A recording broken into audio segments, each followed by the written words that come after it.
Assalamualaikum warahmatullahi wabarakatuh. Untuk memenuhi tugas pertemuan kali ini, saya Rika Septiani Susanti selaku mahasiswa dari Universitas Raharja dengan NIM 17144955585 akan menjelaskan sedikit dari materi mata kuliah Sistem Operasi. Sebelum pembahasan ini dan materi di bawah ini dibimbing langsung dari dosen saya, yaitu Pak Sandro Alveno selaku dosen pengampu pada mata kuliah ini. Jadi mungkin saya hanya akan menjabarkannya sedikit. Sebelum masuk materi, yuk kita sekalian simak saja. Nah, di sini saya akan membahas tentang sistem operasi. Materinya tentang manajemen prosesor dan proses, penjadwalan proses, dan seterusnya. Nah, di sini ada manajemen prosesor. Apa sih manajemen prosesor itu? Manajemen prosesor itu yaitu kumpulan atau komponen yang berupa chip dalam sistem komputer yang bertugas menjalankan atau menginstruksi program komputer. Selanjutnya ada task dan proses atau tugas dan proses.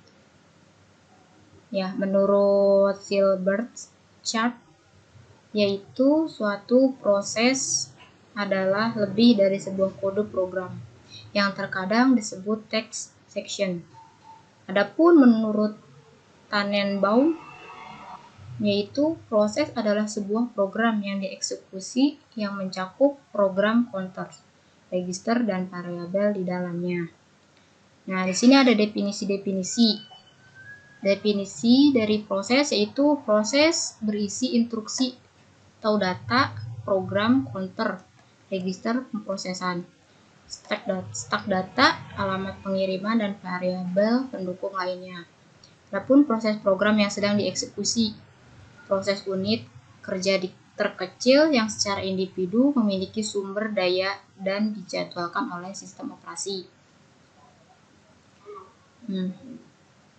Di sini ada jenis, tugas, atau proses bergantung kepada jenis program, yaitu ada dua.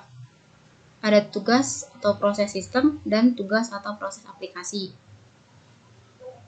Nah, tugas atau proses sistem berasal dari program sistem mereka, dari sistem bahasa, sistem utilitas, dan sistem operasi.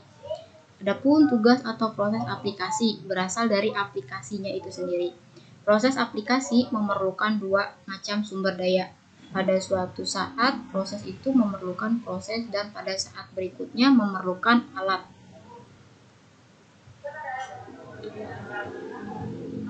Nah, di sini ada task dan proses.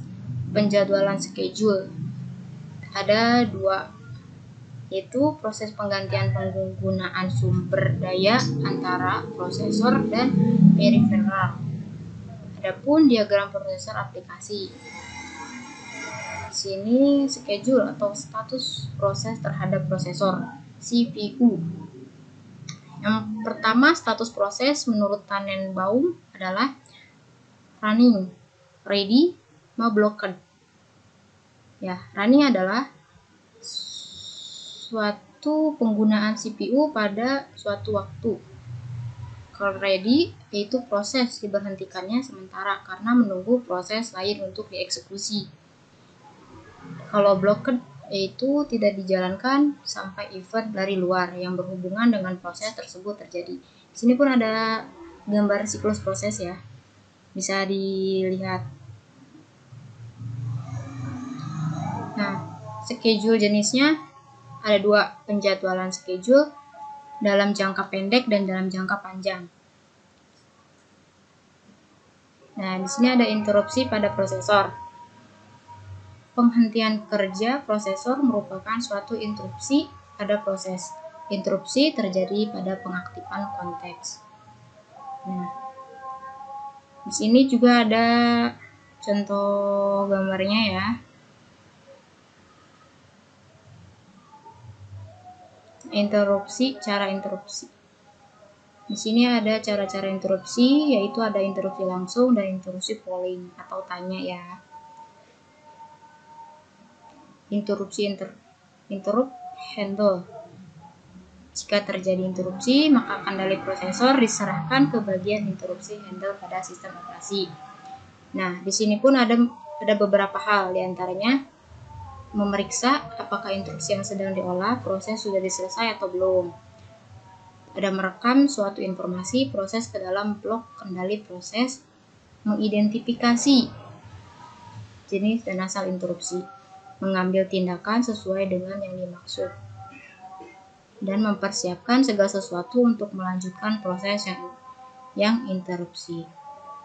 Oke, sekian presentasi dari saya. Kurang lebihnya mohon maaf. Billahi taufiq wal hidayah. Wassalamualaikum warahmatullahi wabarakatuh.